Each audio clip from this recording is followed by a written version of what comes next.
Ang kwentong ito ay hango sa totoong buhay. Karanasan ito ni Manoy Flabian. Taong 1977, Del Galego, Camarines Sur.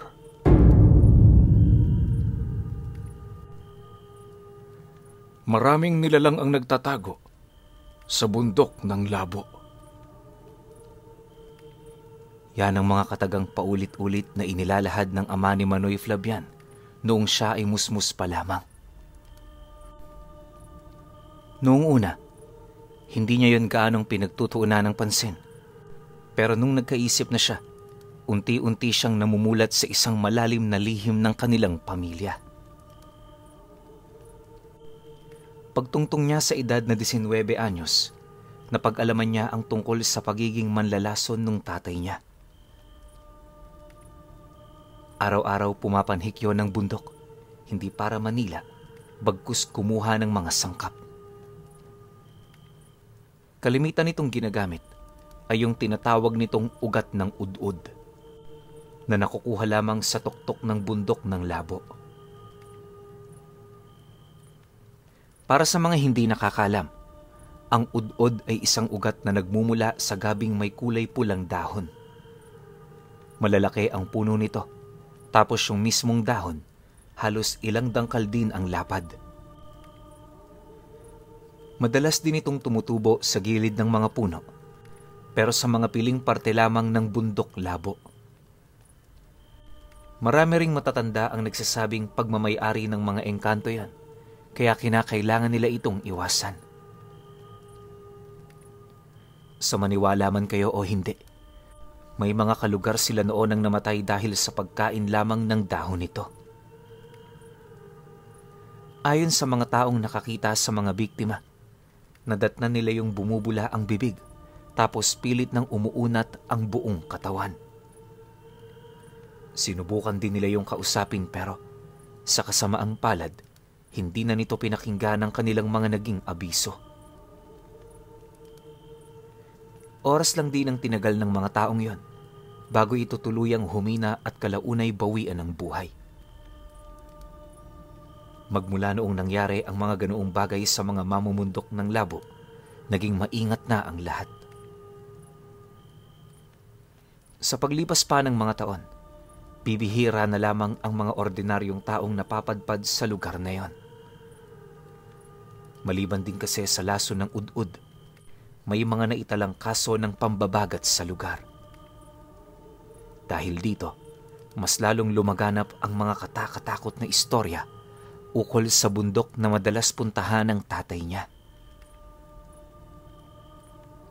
Pero sa kabila ng lahat ng yon, hindi naman sila gaanong nabahala, lalo na't kilala nila ang mga nilalang na naninirahan doon.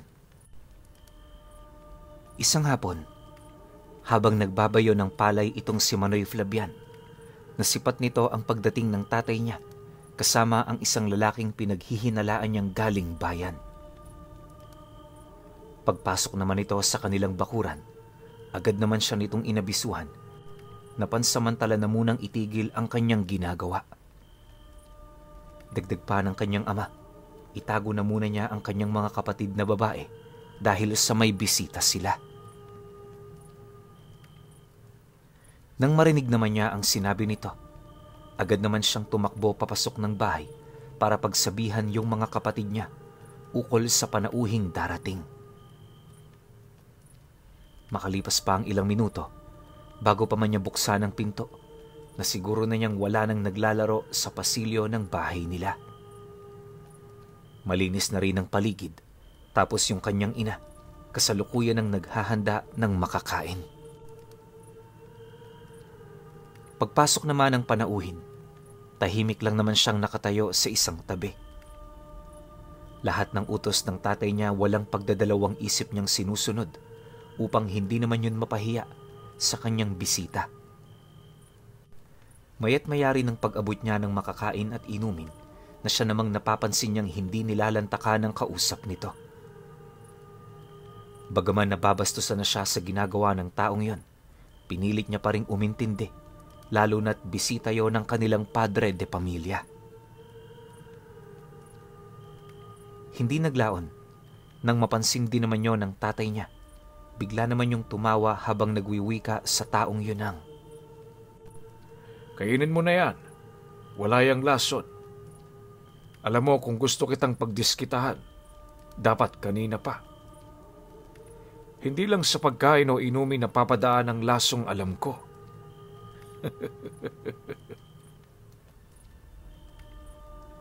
Nang marinig naman ng lalaki ang kanyang sinabi, agad naman yung nagdahilan. Ang kaso lang hindi na yon pinakinggan ng tatay ni Manoy Flavian. Walang sabi-sabi. Agad naman siya nitong inutusan na bawiin ang lahat ng pagkaing inihanda nila. Matapos nun, direkta na rin itong tinanong ang panauhin ukol sa magiging trabaho nila rito. Sa kanilang pag-uusap, nabanggit naman ito ang taong kanyang nais ipapatay. Akala ng ama ni Manoy Flavian, kalaban yon ng pamilya ng taong yon. Ngunit nang marinig niya ang salaysay nito, di naman niya maiwasang umalma. Ang nais kasing ipalason sa kanya ng taong yon, walang iba kundi ang sarili nitong mga magulang. Marami naman yung ibinahagi sa kanilang rason pero lahat yon walang katuturan. Ayon sa lalaki, gusto na nitong mamana ang lahat ng kayamanan ng mga magulang nila nang hindi man lang nahahatian ang kanyang mga kapatid. Dagdag pa nito na, sa pamamagitan ng lason na ginagamit ng ama ni Manoy Flavian, makokontrol nila ang isipan nito bago yun bawian ng buhay. Isang pinakamabisang paraan upang makuha ang lahat ng yaman sa pamamagitan ng paglagda sa isang kasunduan. Nang marinig naman ng kanyang ama ang sinabi nito, napailing lang naman ito habang sumasagot dito ng, Sa dinami-rami ng taong nakasalamuha ko, ikaw lang ang bukod tanging nagpapapatay ng mga magulang. Pag-isipan mo na muna yan para hindi ka magsisi. Magandang hapon sa iyo, kaibigan. Makakaalis ka na. Matapos naman itong makapagwika, ito na mismo ang naghatid sa taong yon sa labas ng bahay nila. Dahil dito, wala naman yung nagawa, kundi ang sumunod habang paulit-ulit pa ring nag-aalok ng mga bagay na maaari nitong maibigay bilang pasasalamat kung sakali mang sumunod sila sa nais nitong mangyari. Ang ilan sa alok ng lalaking yon, talaga namang mapapaisip ka, gawa ng hindi biro ang laki ng yamang pinag-uusapan nila.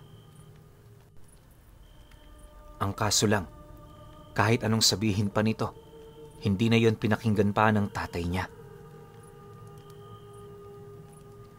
Sa paglipas pa ng mga araw, unti-unti namang nanumbalik sa katahimikan ang buhay nila. Nalimot na rin nila ang tungkol sa taong yon. Kaya na may hindi na sila umasa pang bumalik pa yon sa kanilang tahanan.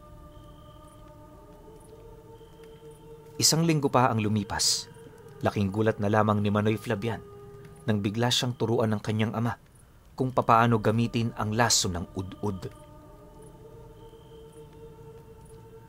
Habang ginagawa yon ng kanilang padre de pamilya, labis-labis naman ang kanyang pagtataka sa kadahilanang hindi pa siya nakakatungtong ng 20 anyos noong mga panahong yon. Ang usapan kasi nila, kinakailangang umabot muna siya ng 20 bago siya nito bahagian ng karunungan ng panlalason.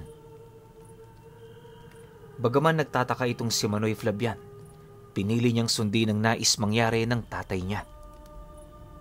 Ang buong akala niya kasi noon, binago lang nito ang pasya ng pagpapasa ng karunungan, ngunit lingid sa kanyang kaalaman, may nararamdaman pala yung matinding sigalot na paparating. Isang panganib na maging ito man, aminadong hindi matatakasan ng buhay. Sa loob ng 6 na buwan ng pagbabahagi nito ng karunungan ng panlalason, aminado itong si Manoy Flavian na marami na siyang natututunan. Hindi naglaon, nang naging handa na siya, Doon na siya inabisuhan ng kanyang ama na sumama sa pamumundok nito sa labo.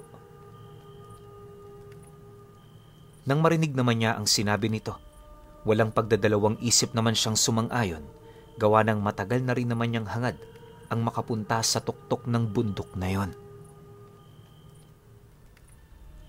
Sa kasagsagan ng kanilang paghahanda, panay naman ang kanyang ginawang pagtatanong ukol sa kung ano ang gagawin nila sa lugar na yon. Dahil dito, mariin naman siyang inabisuhan ng tatay niya na wag na munang maingay. Alam kasi nitong maraming tenga ang nakikinig sa kanilang mga pag-uusap, kaya ayaw nitong matiktika ng ibang nilalang ang kanyang pakay sa bundok. Pagpatak naman ng 5:00 ng hapon, doon na sila nagsimulang umakyat. Habang binabagtas nila ang daan, pansin na pansin naman noon ni Manoy Flabian ang kakaibang presensya na bumabalot sa bundok ng labo. Nang marating nila ang kalagitnaan nito, mas lalo pa siyang nagtaka, gawa ng yung pakiramdam niya. Parang may nakasabit sa katawan niya. Nang mapansin naman yon ng kanyang ama, agad naman siya nitong inutusang tumigil na muna pansamantala. Ayon dito, pangkaraniwan lang ang nararamdaman niyang yon, lalo pat malapit na sila sa lugar na kanilang pakay. Matapos naman itong mailahad ng tatay niya, may inihip yon sa kanyang buhay na salita na siyang nagpaalis sa bigat ng kanyang pakiramdam. Dahil dito, agad namang napatayo itong si Manoy Flabian habang seryosong sumasagot dito ng, "Salamat tay, kahit papaano, gumaan ang pakiramdam ko." Nang marinig naman yon ng kanyang ama, napangiti lang naman ito habang dahan-dahang nagpapatuloy sa kanilang paglalakad. Ilang minuto pa ang lumipas, narating nila ang masukal na bahagi ng bundok kung saan paghawi nila ng mga sanga, may nasipat silang isang napakaliit na sityo. 6 na bahay lang ang nakatayo sa lugar na yon, pero ang mga tao roong naninirahan, umabot na sa 30 ang bilang. Inaasahan din niyang magkakamag-anak lang ang mga ito, lalo pat pare-pareho ang kanilang mga taas at may pagkakahalintulad sila sa bawat isa.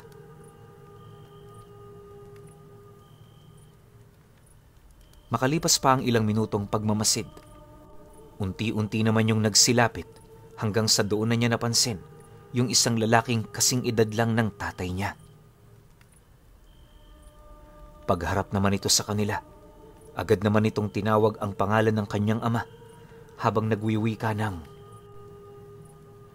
"Tamang-tama. Malalaki na ang mga alaga namin ditong ud-ud. Nasa 10 piraso ito. 5 piraso ang magiging kapalit nito. Ano, may papalit ka na ba?" Nang marinig naman yon ng tatay niya, ngumiti lang naman yon sabay sagot dito ng, "2 na muna. Yung anak ko na ang bahalang pumuno. Bigyan mo kami ng 3 araw bago niya kuhanin ang ating napagkasunduan. Kilala mo naman ako. Hindi ako tumatalikod sa mga salita ko." Dahil sa sinabi nito, napangiti lang naman ng lalaki habang iniaabot ang isang sako ng ud-ud. Pagsilay naman ni Manoy Flabian sa mga mata nito, laking gulat na lamang niya nang masipat niya yung biglang pumula tapos kumarap ng pahalang. Nang mapansin naman niya ang bagay na yon, doon niya napagtanto, hindi yon pangkaraniwang tao. Sa pagpapatuloy naman ng kanilang pag-uusap, umikot lang naman ang paksa ng dalawa sa kanya bilang susunod na tagapagmana ng kanyang ama. Habang ibinabahagi din ito ang mga bagay, napapansin naman niyang parang nagpapaalam na ito sa lalaki. Siyempre, hindi naman niya yon gaanong pinansin dahil ang buong akala niya karaniwan lang yung akto ng tatay niya kapag may kausap itong kaibigan. Ang kaso lang, Lumipas ang 3 araw matapos nilang gawin ng mga sangkap ng lason, nabalitaan na lamang ni Manoy Flabian, binaril ang tatay niya sa baryo. Ang pumatay dito, hindi matukoy kung sino. Dahil sa pangyayari, dali-dali naman silang bumaba para puntahan ang labi ng tatay niya. Marami rin siyang sinubukang tanungin ukol sa pangyayaring yon, sa pagbabakasakaling may makapagtuturo sa salarin. Pero sa loob ng ilang oras niyang pakikipag-usap, lahat ng tao sa lugar nanatiling tikom ang bibig. Nararamdaman niyang may alam ito, pero paulit-ulit naman siya nitong sinasagot na hindi nakita ng mga ito ang pangyayari. Dahil sa bagay na yon, galit na galit naman siyang umuwi. Hindi pa sana siya aalis ng lugar, pero nang ipatawag na siya ng nanay niya, napilitan na rin siyang bumalik. Pagdating naman niya sa kanilang pamamahay, bumungad sa kanya yung lalaking pinagkuhanan nila ng ud-ud. Tahimik lang yung nakaharap sa bangkay habang nasisipat niyang pabuka-buka ang bibig nito. Makalipas pa ang ilang minuto, dahan-dahan na yung tumayo, humarap sa kanya, sabay wika ng, "Kung kailangan mo ang tulong, nandito lang kami." Duda ko, mamamatay yung may gawa nito sa kanya bago lumipas ang araw na ito. 2 piraso na ang nabayad ng tatay mo. Yung sayo naman hihintayin ko. Ang kaso lang, iho, sa oras na humingi ka sa amin ng tulong, madadagdagan na naman ang utang mo. Matapos naman itong mailahad ang mga katagang yon, agad naman itong umalis. Kinabukasan, muli silang ginambala ng isang balita ukol sa pagkamatay ng lalaking minsang humingi ng tulong sa tatay niya. Sa puntong yon, doon napagtanto ni Manoy Flabian, yon ang salarin sa pagkawala ng kanyang ama. Halos isumpa niya ang kaluluwa ng taong yon dahil sa sobrang galit na nararamdaman niya rito. Sa paglipas pa ng lamay, marami na siyang napapansing kakaiba, kagaya ng unti-unting pagrupok ng balat ng tatay niya. Nagkulay kahoy na rin ito, dahilan para magpasya na ang mga nakikilamay na idaan yon sa bintana ng bahay. Matapos nila itong gawin, hindi nga sila nagkamali. Biktima ng balbal yung tatay niya. Ganon din naman ang nangyari sa napatay nitong lalaki. Nang mapag-alaman ni Manoy Flabian ang tungkol dito, muli siyang umakyat ng bundok. Matyaga niyang hinanap ang pugad ng mga nilalang na yan, at nung makatungtong na siya ng lugar, doon niya nadatna ng isang maliit na piging na pinagsasaluhan ng mga ito. Pagsilay naman niya sa mga nilalang na yon na nanginginain, gulat naman siya, gawa ng parang mga hayop ang pamamaraan ng pagkain ng mga ito. Bukod sa nakakamay, wala rin yung pake kung humahawak sila sa lupa at napakadudumi ng kanilang mga daliri. Nag-aagawan din yun sa karne, dahilan para kawkawin nito ang sabaw para lamang makuha ang karne nito sa ilalim. Ayon nga kay Manoy Flabian, na kung mahina-hina ka sa piging na yon, hindi ka talaga mabubusog. Bukod kasi sa walang pake ang mga taong nanginginain sa lugar, itinuturing din nilang mga kakumpetensya ang kahit na sino sa mga kadugo nila.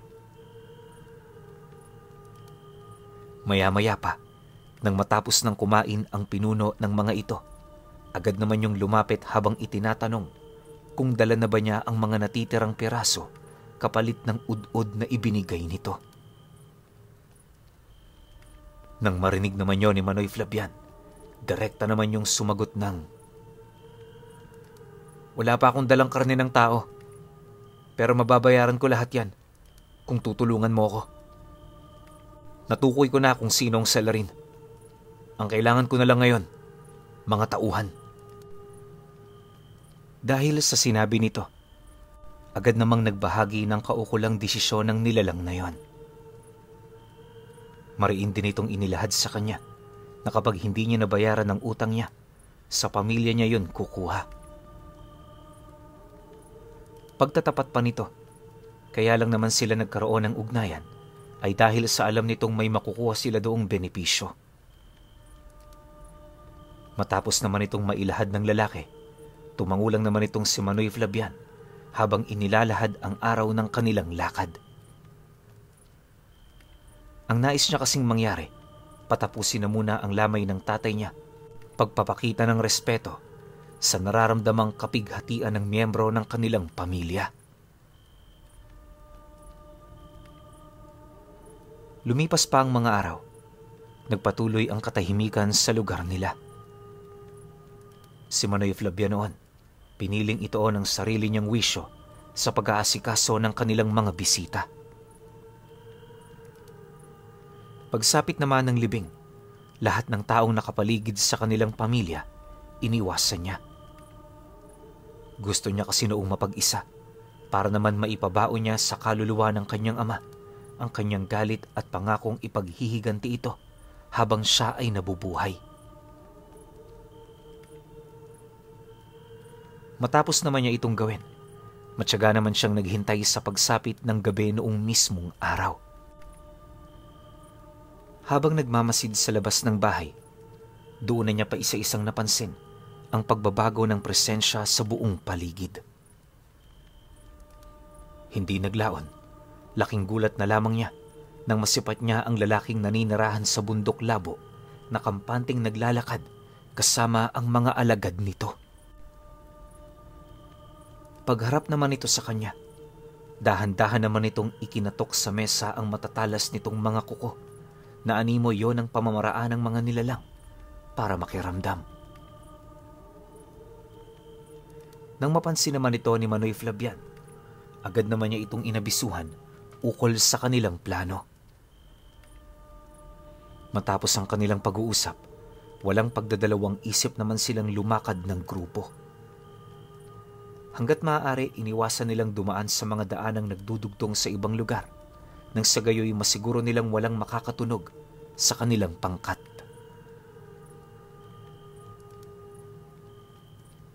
Kalahating oras pa ang lumipas. Nang makababa na sila ng bayan, direkta naman nilang pinuntahan ang bahay ng lalaking pinaglalamayan sa pang-ikasyam na araw nito. Pagsilay naman nila sa lugar na yon, matyaga naman silang naghintay hanggang sa makagawa na ng hakbang itong si Manoy Flabian.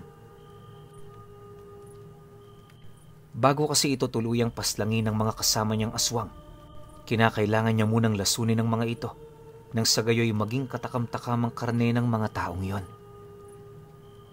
Yung lahi kasi ng mga aswang na nilapitan niya, hindi kumakain ng karne ng tao na walang nanuot na ugat ng udod sa laman nito. Marami kasi yung naibibigay sa kanilang benepisyo, kaya naging isa din yon sa mga dahilan nila kung bakit nagkaroon sila ng matibay na ugnayan sa ama ni Manoy Flabian. Pagkaraan pa ng ilang minuto, nang makabisa na niya ang kanyang sasabihin, dali-dali naman siyang naglakad patungo sa lamayan. Pagsilay naman sa kanya ng mga kadugunong lalaki, agad naman siya nitong tinanong kung kilala niya ba ang mga mahal nito sa buhay. Siyempre dahil sa nakausap na niya ang taong yon, walang pagdadalawang isip naman niyang ibinahagi ang tungkol sa pagkatao nito. Matapos naman niyang mailahad ang lahat ng kanyang mga nalalaman, agad naman siya nitong pinagkatiwalaan dahil base sa kanyang mga salaysay, alam nitong isa nga yun sa pag-uugali ng kanilang kapamilyang namatay. Pagpasok naman niya sa loob, agad naman niyang hinanap ang mga katulong na nagbibigay ng kape. Ginawa niya ang lahat para maging karelyebo nito upang maisakatuparan niya ang kanyang plano. Nang magawa na yon ni Flabian, agad naman niyang ikinalat sa bahay ng namatayan ang kape niyang may halo-halong lason. Bago niya rin yan ibahagi sa mga kapamilya nito, sinigurado niyang wala yung ibang lasa nang sa gayoy hindi mapaghinalaan ang mga kape niyang dala. Matapos naman niya itong gawin, pasimple naman siyang nagbigay ng hudyat sa mga aswang para sumalakay. Nang masipat naman ng mga ito ang kanyang senyales, dali-dali naman yung lumusob sa lugar. Tahimik at mabilis ang ginawa nitong paglapit hanggang sa nakarating na yon sa likurang bahagi ng bahay. Upang hindi naman sila matunugan ng kahit na sino, agad naman nilang pinalabas itong si Manoy Flabian para gayahin ang anyo nito. Maya-maya pa, pagpasok naman ng kawangis niya sa loob ng bahay, agad naman itong hinalina ang mga matatandang umiinom ng kape. Ilang segundo lang ang lumipas, agad namang lumabas ang kanyang kawangis kasama yung tatay nung namatay. Matapos naman yung gawin ng nilalang, agad naman itong sinundan ng iba pa nitong mga kasama. Mabilis nilang trinabaho ang pagdukot sa mga ito hanggang sa nakalikom na sila ng 8 pirasong nakainom ng lasong daladala ni Manoy Flabian. Yung iba namang hindi nito nakuha, babalikan na lamang nila kapag namatay na yon sa karamdamang dala ng lason. Nang maisakatuparan na nila ang lahat ng kanilang plano, hindi na sila nagdalawang isip na bumalik sa bundok ng Labo. Upang mapabilis naman ang kanilang paglalakbay, doon na yon nagpalit anyo bilang malalaking mga uwak. Pagsilay naman ng pinuno ng sityo, agad naman niya yung narinig na nagwika sa kanya ng, "Humawak ka lang sa mga kuko ko. Mabilis lang tayo, kaya pagigihan mong kapit mo." Dahil sa sinabi nito, dali-dali naman siya roong sumampa at sa isang iglap nadatna na lamang niya ang kanyang sarili na kasalukuyan ng lumilipad sa kalangitan. Pagdating naman nila sa pugad nito, agad namang gumawa ng malaking piging ang mga nilalang na yon. Harap-harapan din itong ipinakita sa kanya kung papaano dumiskarne yung mga nilalang na kasama niya. Matapos naman niya itong masilayan, kampante lang naman siyang nagmasid sa isang tabi habang tinitingnan ng paghiwa-hiwalay ng laman loob ng mga taong pinaslang ng mga ito. Ilang oras pa ang lumipas, ang hindi nila nakaing karne, pinili nilang ibilad sa ilalim ng liwanag ng buwan. Dumaan pa ang mga araw, nagpatuloy ang kaguluhan sa baryo kung saan isa si Flabian sa pinaghinalaan ng mga taong yon.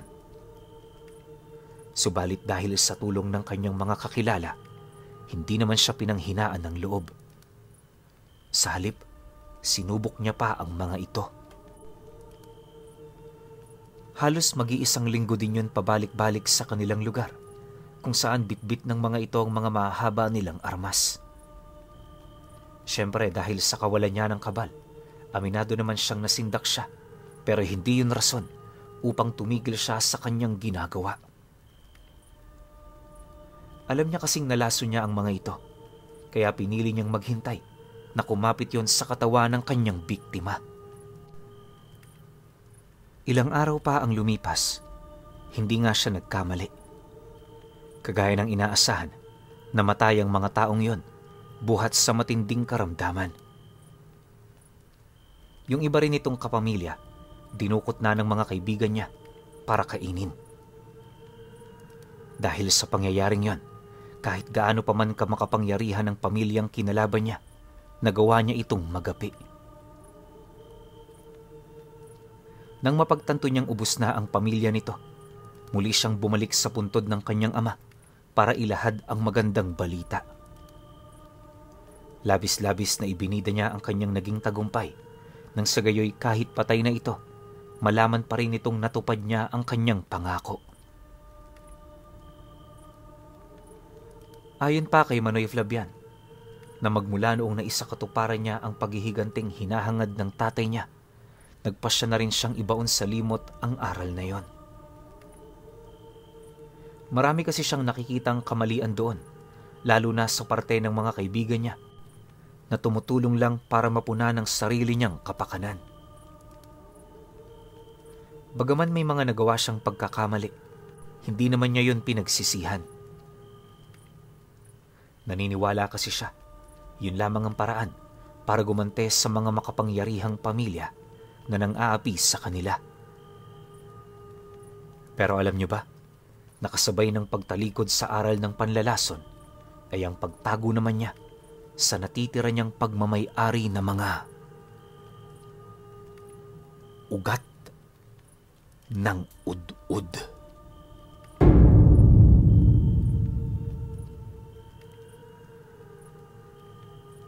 Okay.